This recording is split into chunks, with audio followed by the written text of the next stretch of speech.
ukiona unapitia circumstances nyingi, ndio kwamba purpose iliyoko ndani yako ni kubwa. Sasa ili kuishia kule purpose iweze kufit na wewe jinsi ulivyo sasa hivi, lazima upite na kupita. Sasa Hana alikuwa ni mwanzo, haikuwa bila kutuambia kwamba alikuwa anaomba extra, ila baada ya Penina kupitishwa akaanza kumsimanga, akaanza kumnyima raha. Tunaambiwa kilichotokea nini? Baada ya kuomba, wakamaliza wengine kuomba, yeye akarudi magotini, akaomba mpaka kuhani, sio mtu wa mataifa, kuhani akahisi amelewa. Imagine.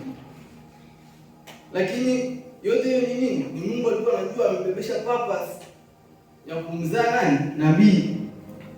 Na nabii sio nabii tu, ni nabii mkubwa ambapo alikuja mpaka mafuta Mfalme Daudi.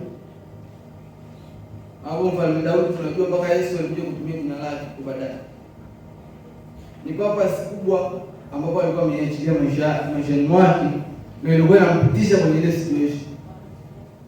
Alikuwa na uhakika kama sio Penina kumsema, Hana asingeomba, kwa maana mume wake alikuwa anampa moyo. Automatic ile kitendo cha mume wake kumpa moyo ilikuwa kinamzidia purpose yake.